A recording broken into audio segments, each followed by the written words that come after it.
hugging this book. Hello friends and welcome back to my channel Diary of Fiction. So in today's video we're going to be focusing on book series that I'm in the middle of because I think it's finally time to finish a couple of these book series that I've been procrastinating to finish because I refuse to say goodbye to my favorite characters and worlds, but I think it's time just because I want to also start new series and give space to new worlds and new characters that I can fall in love with. So let's review all these series that I'm talking about because some of them I've been reading for years now. I have them written down on this little journal that I just got. It's like fantasy vibes. I love it so much. I don't think I'm in the middle of a lot of series, but still. The first one is the Lunar Chronicles by Marissa Meyer. This is a 4-book series that consists of Cinder, wait, I always get confused because it gets mirrored. Cinder, Scarlet, Crust, Winter. And I've read all of these books except for Winter. So Winter would be the book that I desperately need to get to finally wrap up the series. I believe I read Cinder in 2016.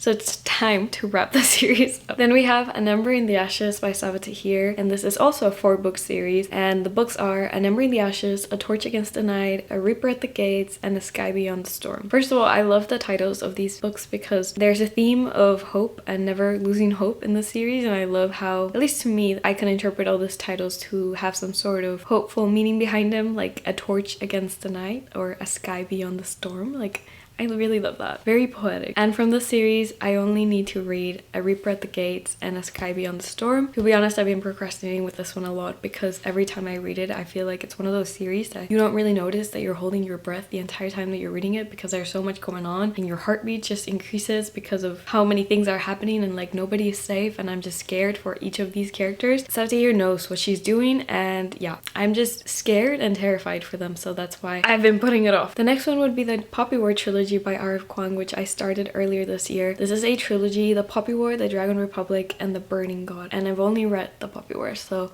I'm actually going to be starting off with this one, but I'll get to that in a second. And then we have A Good Girl's Guide to Murder by Holly Black, or is it Holly Jackson? No, wait, it's Holly Jackson. By Holly Jackson. And it's A Good Girl's Guide to Murder, Good Girl, Bad Blood, As Good as Dead. I've only read A Good Girl's Guide to Murder, so the first one. So I still need to read the second and third. Then we have a couple of duologies. So far duologies, because I think there's more books coming out in the Vicious Now series. But we only have so far Vicious and Vengeful out, so I'm counting it as a duology. Ninth House and Hellbent. I think this is also going to become a series. It's called the Alex Stern series. And I've only read Ninth House. Then we have the One Dark Window duology, which I've only read One Dark Window. I still need to read Two Twisted Crowns. And then last but not least, I have Aristoteles and Dante, which I don't know if this is actually a series. It's like a young adult contemporary book that I read earlier this year and I really enjoyed it. So I wanted to read the sequel that came out recently. So they came out like years after the first book. And mainly I just want to read it because I want to see where these characters are at. But I don't know. Sometimes I'm scared to read sequels of books that weren't supposed to have a sequel in the first place because, you know, it's like when a show comes out with a spin-off. Sometimes it's just not necessary. So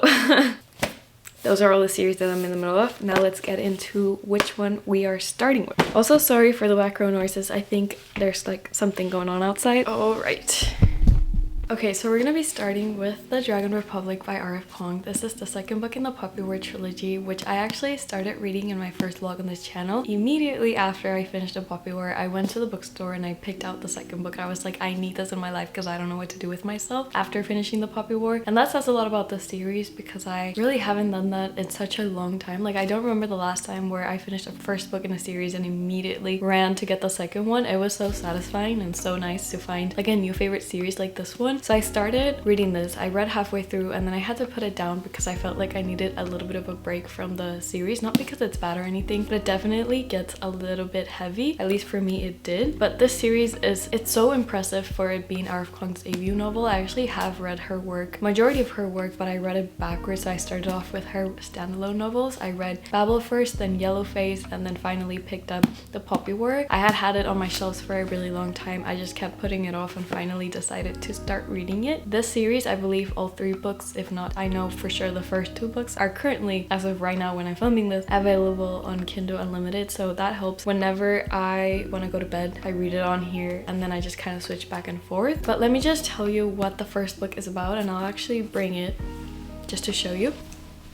So in this first book, The Poppy War, we're following our main character Rin, who is a very complex and layered and morally great character who you get to follow through so much. She goes through so much. She's one of my favorite characters, but also I just want to give her the biggest hug and tell her everything's going to be okay because she's just been through so much. This book starts off with Rin. She's an orphan. She lives with an adoptive family and she's been told that she's going to be sent off to marry a man, but she doesn't want that future for herself, so she actually decides to study for this particular test that could potentially get her into one of the academies, and she ends up getting into the Synagogue Academy, so she finds a way out supposedly. But it's really interesting the way that Kuang plays with that trope. You know, like in Harry Potter when he's like living with his aunt and uncle and they're really mean to him, so he finds Hogwarts as a way to escape. So that's what I was hoping for Rin, like she would find some sort of like comfort at this new place that she was going to, but no.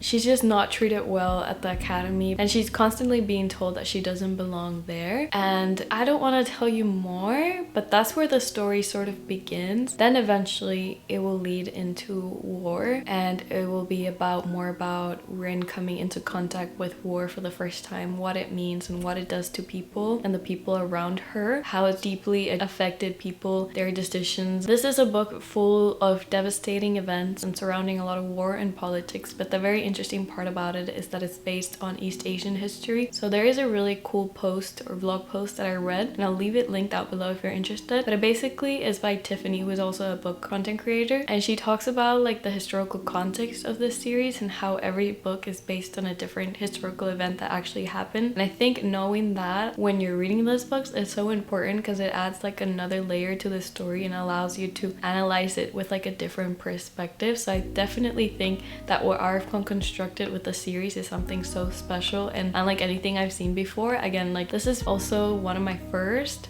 adult fantasy series, like from somebody who used to read a lot of like young adult series. This is probably like one of the most like mature ones that I've read, and it's definitely up there. Like it's probably one of those series that is going to have the most impact on me because of the characters that we follow, the perspectives, the commentary, everything that Kuang put into this book is so well thought out and crafted, and I am deeply impressed by the world building and the way she describes the politics of this world. There's just so much going on, and the closer that we get to the ending of this trilogy, the more terrified I am for these characters. I don't know. From my previous experience with Kuang books, I finished her books and I've just had to stare at a wall.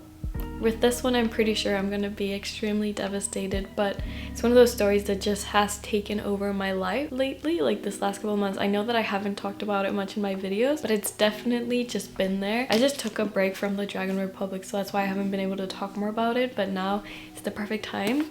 We're gonna continue reading this. I'm on chapter 24, which is page 431. So we're gonna continue reading this and I will keep telling you my thoughts without any spoilers, so don't worry, there won't be any spoilers. I know we're gonna be reading like sequels to books, but this is spoiler free. I'll just be sharing with you my reactions and being as vague as I can when it comes to describing how I'm feeling and what's going on. So let's get started with the reading book.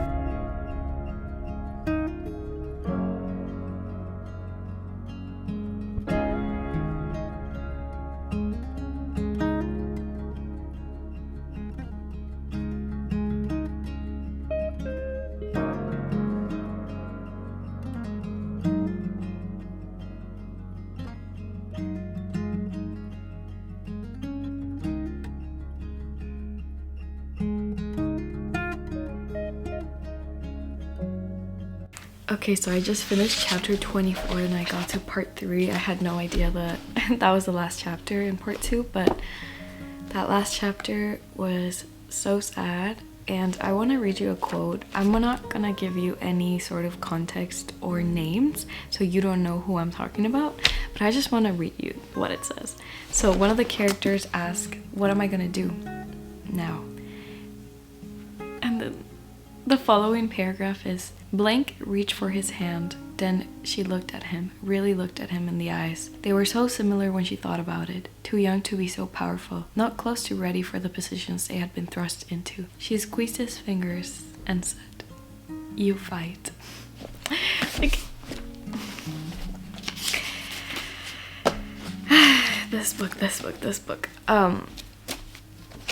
just want to talk about one of the things that I love about this series the most, besides how Kuang was able to draw inspiration from history to build this story and this fantasy world. What I really love is this sense of found family that we are starting to see in the second book a lot more than in the first book, because I feel like first book is a lot more about Rin's individual journey and everything she's going through, but in the second book is kind of like you see it all come together. And even though this book doesn't have particularly any lighthearted moments, I would say, because it's not a lighthearted story whatsoever, the parts where we get to see these characters interact make my heart the happiest. Even the like tiny little banter, I just think Kuang writes dialogue between characters in such a like realistic way. I don't know, like I can almost see this entire book being played out as a movie in my head, and that's one of the best feelings. It's just the dialogue between these characters doesn't seem forced. She even throws in sometimes like a little bit of sarcasm and just adds a lot to each character's personality. Like the way that I know how each character would react to certain things and like how they deal with certain situations, and like the way she's built their personalities. There's 3 characters who I particularly love. I'm not gonna say their names because I don't want to spoil absolutely anything, but there's 3 characters that I care so much about and I'm just like rooting for them. But yes, I love this. And one thing that I didn't mention, I think, when I was talking about the plot of this story, is that there is a magic system. So there is a magic system in this world, without saying too much, because I fear saying too much. I don't want to spoil anything, but this is like all information like from the first book. Our main character does find out that she is hold on, getting a call. So like I was saying, there is a magic system in this world that I didn't mention, but it is in the description of the Poppy War, the first book. Like on the back of it you can read it, and it talks about how our main character does eventually find out that she's a shaman, and the storyline does focus a lot on her trying to figure out what this power means, because she serves as like a connection between like the real world and the world of gods.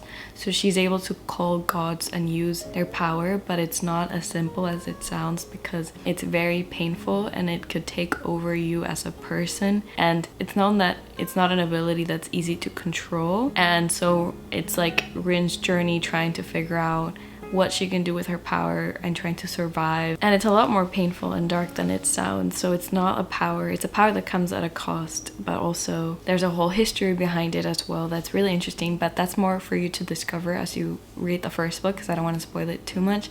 But that's part of the description of the first book, so I'm not giving anything that is not already part of the premise of the book. But yes, I'm gonna continue reading a little bit more right now and then later tonight, and I'll give you more updates tomorrow.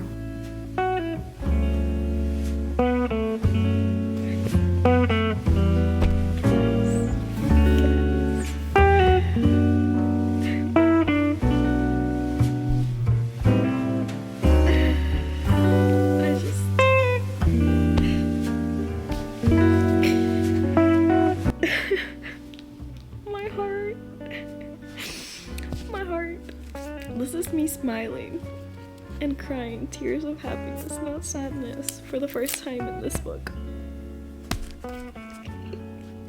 It's the little things. It's the little things that get me for some reason. If you're reading this book, or if you're reading this book, or if you ever get to it, page 458, top paragraph. If you know, you know.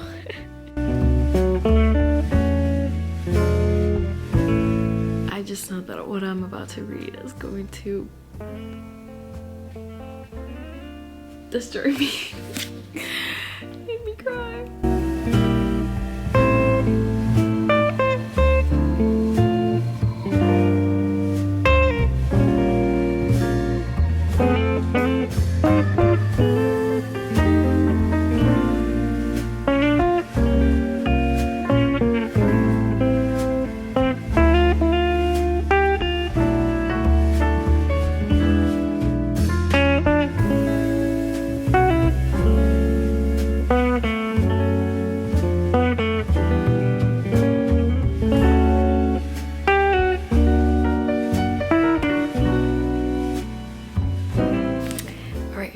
reading update. I am now on page 555, so I have like this much left for me to finish the book. So I think my plan for the next hour or so is to just sit here and finish the rest of it. To be honest, I'm a little bit scared for my emotional state. I know I'm gonna be extremely destroyed by the end of this, but we will get to that when we get to that. So far, I feel like the pacing of this book is definitely starting to pick up, obviously, as we are nearing the conclusion of the second book. But yeah, the pacing has been sort of like going like this, I feel like, because the author definitely takes her time in building this journey with like ups and downs and so many different events happening. I think that the purpose of that is obviously to make the story seem a lot more believable. I don't think that if this book were to just be 200 pages long and like it wouldn't be enough time to construct the actual journey that these characters are going through, and it wouldn't feel as realistic with the whole theme of war. I feel like at this point in the story though, things are starting to come together and I can see where this book is leading up to, because I feel like everything that happens in this book in the beginning is just kind of uncertain. Like, we don't know what's going to happen, where we're heading towards, and now things are starting to make a lot more sense. And still there is that sense of uncertainty for these characters where you don't really know what the futures are holding for them. It definitely has a little bit of a slower building to it in the beginning. Kuang really took her time in building these characters, which is like unlike anything I've ever experienced before, like being with this long with these characters and seeing them going through all these experiences and how it's affecting them. It's a lot, and it's like I'm so emotionally connected to some of these characters. Again, so impressive. And also every time I start a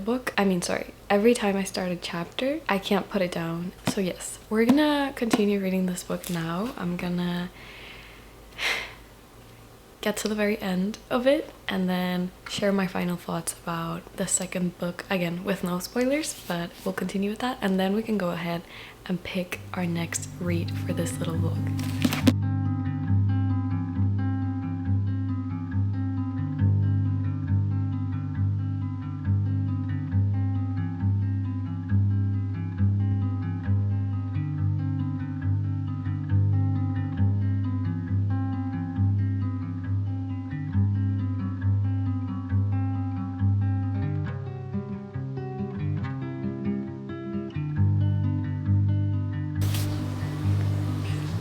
What did I just read?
Did I finish this book, or did this book finish me?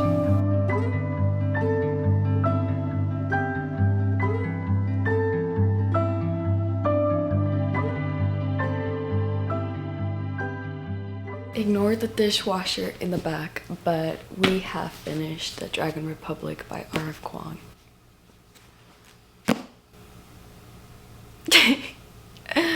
It's gonna be really hard for me to process my thoughts and feelings into words, because there's so much to process just from the last 100 pages that I read of this book. Everything that happened, all the revelations, yeah, it's gonna obviously be hard for me to express my thoughts without giving anything away, but all I want to say is that this series is definitely one of the best series I've ever read. I know this is only the second book. I still need one more book, and that will probably define whether or not this is like my all-time favorite series of all time, which would be crazy because Babel by R.F. Kuang is also my current favorite book of all time. It's just this, the way that R.F. Kuang writes, the commentary that she brings in. I'm truly at awe of how she was able to craft such an amazing storyline full of obviously very devastating and tragic events. This book has definitely broken my heart. You saw it in a clip. I could not believe what I had just read. I had to tell my partner all about it, and he also had the same reaction because I had told him things previously, and like everything that happened just hurt me so much, and I can't say more than that, but is one of the best series I've ever read. I don't think I felt like this in such a long time, where you're completely fully immersed in the story with these characters and you care so deeply about them. You know, you can't help but hope that they could still have their happy ending, but it's truly not guaranteed.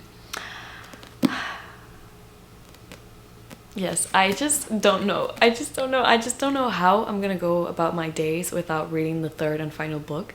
But also, I don't want to read the last and final book because I'm scared. I don't know what's going to happen, but I literally need to go right now and get that next book. I'm not gonna do it.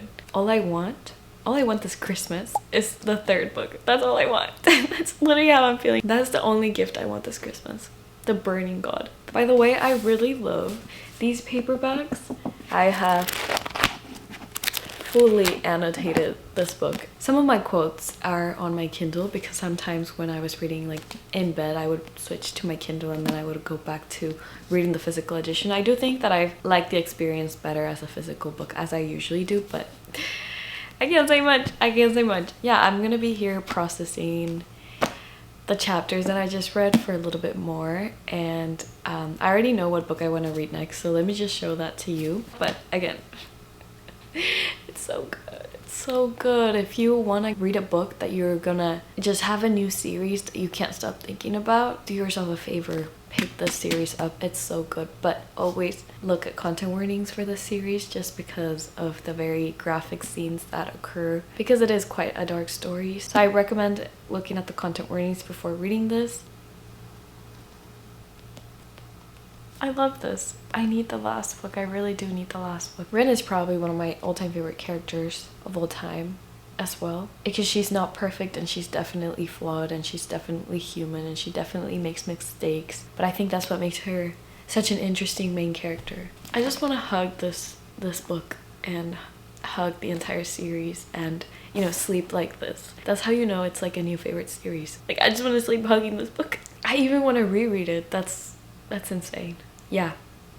Okay, let me just show you the next book that we're gonna be reading, because I just recently got this book. I'm gonna put my hair up because it gets really poofy now that it's getting a lot more humid and cold. Anyway, the book that we're going to be reading now is Good Girl Bad Blood by Holly Jackson. This is the second book in the A Good Girl's Guide to Murder trilogy, which I read the first book earlier this year. I'm not really sure if I already mentioned this or if I'm being repetitive, but I read the first book earlier this year, then I watched the TV show when it came out. You can see that in my first vlog on this channel, and then I rewatched the show with my partner and he also really loved it. So he actually also wants to read this book. That's why I also decided to get the physical book, because originally I was gonna just read it from the library, but now I've decided that I actually want the physical book because, you know, I did really enjoy the first book, so I thought it would be worth it. And I'm just really intrigued to see what mystery we're trying to solve in this one, because I don't remember from the first book how, like, I remember how it ends, but I don't remember if there was exactly a setup for a following book. Like, I don't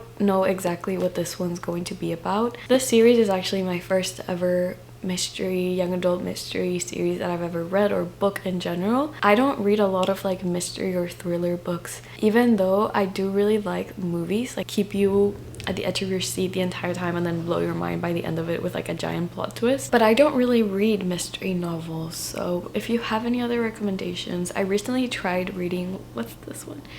Truly Devious by Maureen Johnson, which is a series that I've seen on BookTube for years, and I tried it the other day on Kindle Unlimited. I got to 50% and I decided to DNF it because, I don't know, it was focusing on other things that I just wasn't interested in. It had a really great start. Like the first 10% of the book was like, oh my gosh, this is perfect, like I'm so excited.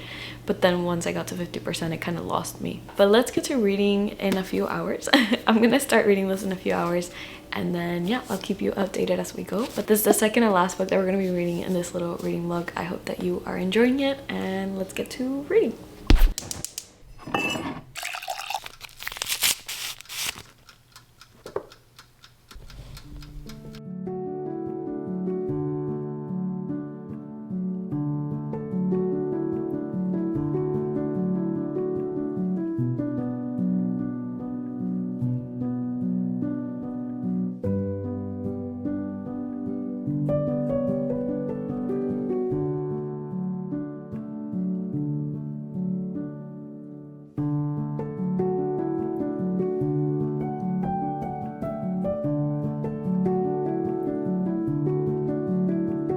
First thing I'll say is that it's so nice to be back with Pip and another main character who I'm not gonna name because I don't want to give anything away, but definitely nice to be back and read about them.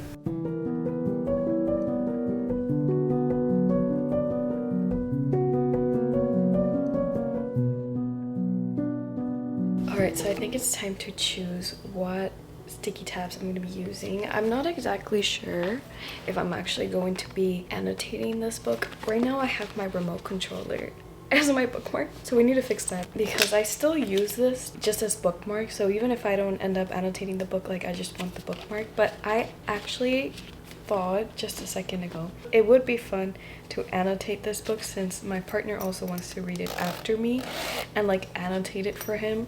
So as we read, we can do that. And I also just remember that I need to send my friend a picture because I told her that I was gonna let her know once I started to read it. So I'm gonna do that real quick. Okay, so I let my friend know, and I don't actually think I have anything. I don't actually think that I have like sticky tabs that go with the theme of the book. But let's see. I need to get more, to be honest, because the packet that I had bought didn't have that many options. But these are the options that we have to pick from. So let's see. I honestly think that I'm gonna go with the one that I always choose. It's just the other ones just don't go well with it, and I don't want to choose like the super bright ones. I'm gonna take the remote controller, that's my bookmark at the moment, out. We could either go with like this and just, it doesn't really matter if it doesn't match it really well, it doesn't look terrible, we could just go with this, or we could go with this one, which is a little bit better, I think. But just because I've already used this multiple times, I kind of want to go with this one. It doesn't actually match the book, but it's fine. I think this is good. So if I do end up annotating this, probably write on it and like write my thoughts as I go. I think that would be really cute and really fun. So I might end up doing that. So yeah, I'm on chapter 2. Let's keep reading. Hello friends, so it's been a couple of days since I last updated you. I am so sorry I haven't been able to update you as I've been reading Good Girl Bad Blood and really enjoying this book. I love how the writing style is absolutely addicting. It's very hard to put down once you start reading it, especially once we figure out what the mystery is that we're going to be solving in this book. That's when things started to pick up for me, especially because every single chapter we just get a new clue or a new hint or somebody who knows something that we want to know, so it just adds more things for Pip to try to connect and put together, and as she's doing that, I'm doing that as well.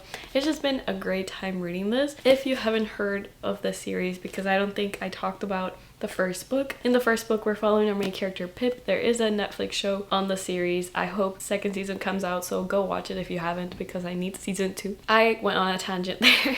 we're following Pip. She has a research report. Is it her senior thesis that she has to do? Maybe. She chooses to do it on this case that happened a long time ago, or not a long time ago, but a couple of years ago in her hometown, where a girl disappeared and she was never found, but the boyfriend was accused of being responsible for it. So she wants to dive deeper into this case because she feels like something is missing and she wants to try to prove the innocence of the boyfriend. So she looks for clues, and it's really, really entertaining. Also dives into very deeper themes than I was expecting. I love the way that it's written. I love the way that Holly Jackson wrote Pip as a character, her personality, the way she carries herself, and how she really is like determined and nothing can stop her, you know, from solving this case. I really love that about her, but obviously she's a human at the end of the day, and there's also a lot to think about whenever she is put in this position to help other people. It's such a great read. It's especially my first trilogy, mystery trilogy, like a perfect introduction to the genre, and I really care deeply about our two characters in this book that we're following from the previous book. So right now what I want to do is I want to sit here and binge the rest of the book because I'm impatient and I need to figure out how this book ends. Last night I was reading, and if I didn't tell myself that I needed to go to bed, I probably would have ended up just not sleeping at all just to figure out what was going on in the book. But definitely we got to a point where something happened and it made me almost like, I don't know, jump. It gave me goosebumps, definitely. I was really scared, to be honest, for a second there. I don't know if I'm as invested as I was in the first book, but I love to see the aftermath of what happened in the first book while also exploring like a whole new mystery and seeing where that takes us. I have no idea where this is heading, and I'm trying to put the pieces together, but I'm still also allowing myself to be surprised because I think that's the fun part about it. So yeah, I can only expect Holly Jackson to hit me with some sort of plot twist because that's definitely what she did to me in the first book. So we will see. I'm gonna get my clothes from the dryer and we'll just sit here and read. Also, I forgot to let you know, but I'm actually writing on the book as I go, so every time something happens that seems a little bit sus, or like a character is actually acting sus, or I feel like they're lying, I will write it down and I'll just write down like, I don't think we can trust them. And I'm actually annotating it so when my partner gets to them, he gets to see all of my thoughts, and that's made the experience a lot more fun because I'm just like, you just see me like get to get to a part where something like that happens and I'm writing it down and I'm just like laughing or smiling because I can't wait to see his reaction to my thoughts. I'm having a good time doing that. But anyway, yeah, let's get to reading.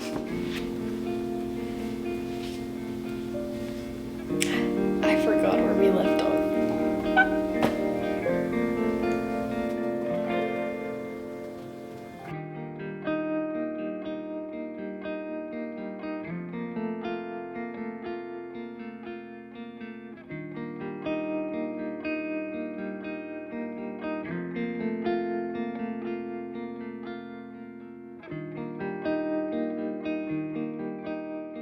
Alright, so last night I finished reading Good Girl, Bad Blood, and I wrote down my thoughts on my phone because it was already pretty late and I couldn't really...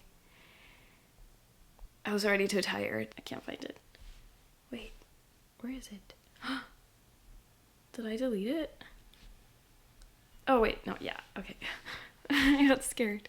Okay.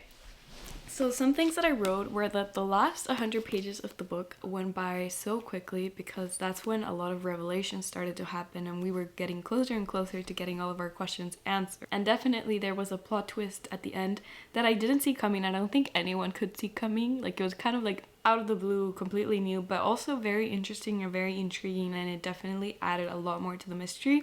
I think it wrapped up pretty well. I just think that usually in these type of books, I say this like I read a lot of them, but I do feel like from what I've gathered from my experience, at least reading the first one, and I do notice that same structure of like obviously a very slow build up in the beginning, then we find out what is it that we're trying to solve, then there's like that whole period of trying to put all the pieces together, and then the very last few pages is everything kind of starting to get revealed. So I think for me, like, that last portion is very important because it's what ultimately is what defines whether or not I absolutely love the book. I do think that with this book, I was interested in the mystery, but I wasn't as connected to it as I felt with the first book, because in the first book, the characters that we're following, there is a little bit of that emotional motive and connection that you have to the characters involved that make it more, I guess, significant, not significant, but just allow you to connect more with it. Whereas in this book, the mystery is surrounding characters that I wasn't really attached to. In fact, I didn't really remember a majority of these characters. These were the characters that I didn't remember from the first book, and maybe it's my fault for not like refreshing my own memory, but it was still, again, very intriguing to see Pip trying to solve the situation. And also there's a lot of like character development and a lot of growth from Pip's character. Definitely older in this book. She's 18 now, and she is facing a lot of challenges while she's trying to figure out who she is, what solving mysteries means to her, what it does to her, what is, I guess, morally right, what is morally wrong. There's a lot of like conversations in this book that I also appreciated. I do like seeing the aftermath from the first book followed into this second book. Like, that also was really interesting. I do think that it could have been a little bit more in depth. A lot of the focus of this book was in Pip and the new mystery, and sort of like the other stuff was kind of put on the side, but then also it was happening in parallel as everything else. But I do think it would have been nice to have a little bit more perspective on both things. There was a very like deep message of hope as well in this book, and I think it's just like an interesting setup for the third and final book, which I have no idea what it's going to entail. But again, like, I feel like I wish I would have seen more characters and more development on other characters like we saw in the first book. Like, there's certain characters that I didn't see a lot of, and they just kind of functioned as this kind of like they were there to make the story kind of fall through, but we didn't really know what was going on with them. And it would be nice, honestly, to maybe have a novella on some of the other characters in the story, because I do feel like it wasn't just Pip, obviously, who was affected by everything that happened in the first book. It was like all the characters, so it would be nice to see a little bit more balance with like everyone else, but obviously the story is about Pip. And one thing that I wrote down is that I found it really funny how you can't really trust anybody in this town anymore. I learned that from the first book, and still in the second book I was like very suspicious of everybody, and for good reason. So yeah, I mean, it's definitely a very entertaining read. I definitely loved the first one a lot more, but I really enjoyed my experience reading the book, especially because I was writing down little notes. So that's Good Girl Bad Blood. Now I really want to read the last book. Every time I finished either one of the two books that we read in this video, I wanted to immediately pick up the following book because I was so into the story that I felt like I needed more and more and more. So I cannot wait to get my hands on As Good as Dead, which is the third book, and I cannot wait to get my hands on The Braiding God by R.F. Kuang, which is the third book in the Poppy War trilogy. So in this video we read both of these books. Just a little bit of a summary. I am so happy that I am closer to, I guess, wrapping up both of these series. I'm also quite terrified, very emotional, especially about this one, for different reasons. Like, this one, it was devastating, and this one was also devastating in different ways, but it was also devastating. I really enjoyed both of these books. I am really happy that we got to read both of this, and yeah, that's all for today's video. I'm hoping to make more in the future where we get to read maybe that last books in the series, maybe the third books for each of these trilogies. Those are probably going to be extra emotional. It's just going to be me like tearing up and crying and feeling all the emotions of finishing a series. But yeah, I do hope that maybe by the end of the year I'll get closer to finishing the series that I'm in the middle of, because it would be nice to start 2025 with like no series to be in the middle of, but realistically that might not happen. I know I already made a video with my TBR. I have been considering adding A Reaper at the Gates and The Sky Beyond the Storm, but most likely just A Reaper at the Gates if I'm in the mood for it. I just haven't been in the mood to read it. I feel like it's a very anxiety-inducing series, and I just procrastinate to pick it up. But hopefully I can get to it as well, because that's a series that I would like to get to the conclusion, as well as Winter by Marissa Meyer. We know that one. We know that one very clearly. That's all for today's video. I hope that you enjoyed. I'm really thankful if you watched all the way through, and also if you took the time to write a comment. Whenever I see one of your comments, it makes me so happy. I know there's some of you who always comment on my videos, and it makes my heart so happy. So thank you so much. I truly do appreciate it, and I will see you in the next video.